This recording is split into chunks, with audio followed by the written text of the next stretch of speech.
नमस्कार, खबरें जारी न्यूज 24 पर मैं हूं आपके साथ मकसूद खान। 2 दिन के दौरे पर बिहार पहुंचे प्रधानमंत्री नरेंद्र मोदी ने पटना में एयरपोर्ट से बीजेपी ऑफिस तक करीब 5.5 किलोमीटर तक रोड शो किया, जिसमें हर तरफ ऑपरेशन सिंदूर की चर्चा रही।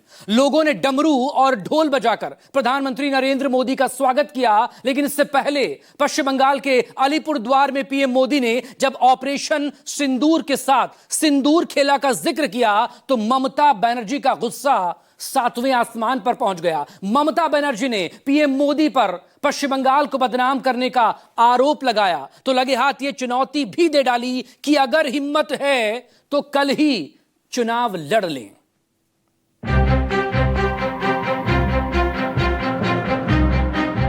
पटना में एयरपोर्ट टर्मिनल का उद्घाटन और फिर रोड शो के जरिए शक्ति प्रदर्शन। लेकिन बिहार पहुंचने के पहले पश्चिम बंगाल के अलीपुरद्वार से पीएम मोदी के भाषण ने मुख्यमंत्री ममता बनर्जी का पारा चढ़ा दिया, क्योंकि ऑपरेशन सिंदूर के जिक्र के साथ ही पीएम मोदी ने सिंदूर खेला का जिक्र कर दिया।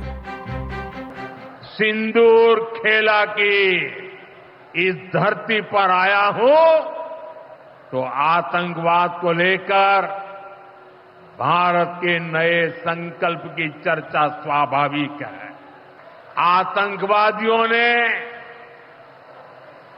हमारी बहनों का सिंदूर मिटाने का दुस्साहस किया। हमारी सेना ने उनको सिंदूर की शक्ति का एहसास करा दिया। ऑपरेशन सिंदूर में हमारा विरोधी दल चला गया विदेश में और आप इधर में घूमते हैं और खाली पब्लिसिटी करते हैं। अरे पब्लिसिटी होना चाहिए तो आर्मी को, अगर कुछ हुआ तो पब्लिसिटी तो हुआ है। छोटा सा एक बात, कोई युद्ध तो नहीं हुआ।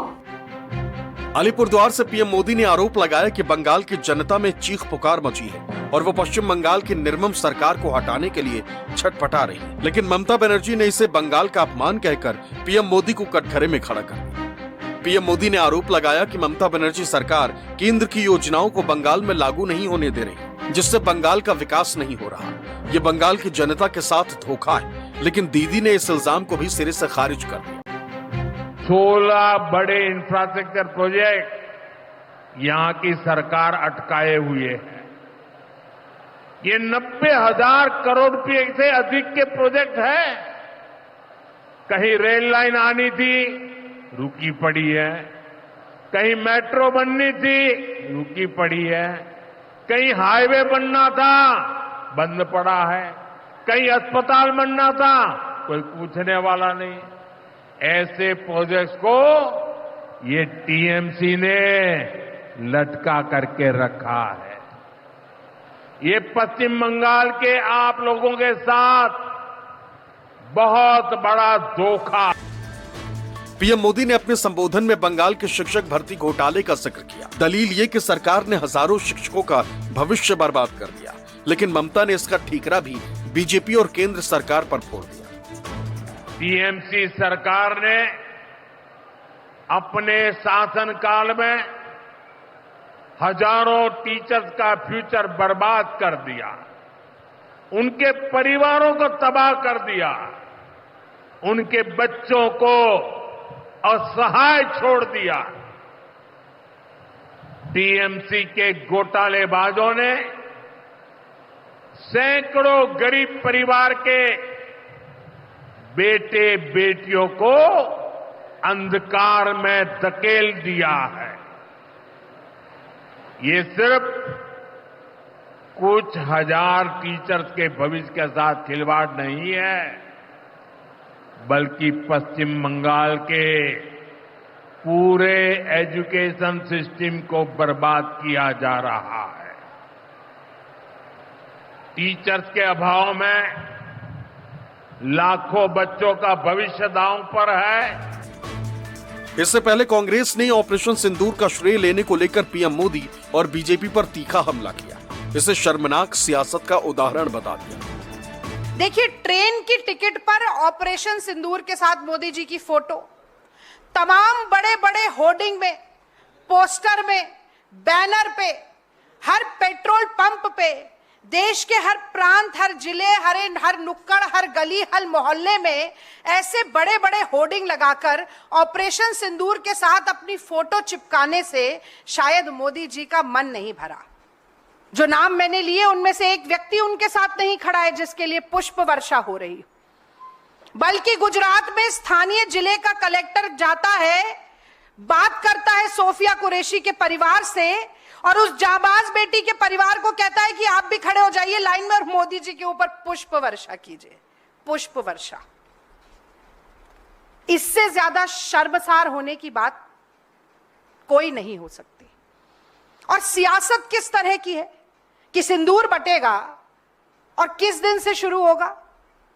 कोई एयरफोर्स डे से शुरू नहीं कर रहे हैं, या मानेकशॉ जी का इतना नाम आजकल याद आ रहा है भारतीय जनता पार्टी को, उनके जन्म दिवस से शुरू नहीं कर रहे हैं। शुरू करेंगे 9 जून से, जिस दिन नरेंद्र मोदी जी ने तीसरी बार प्रधानमंत्री पद की शपथ ली थी।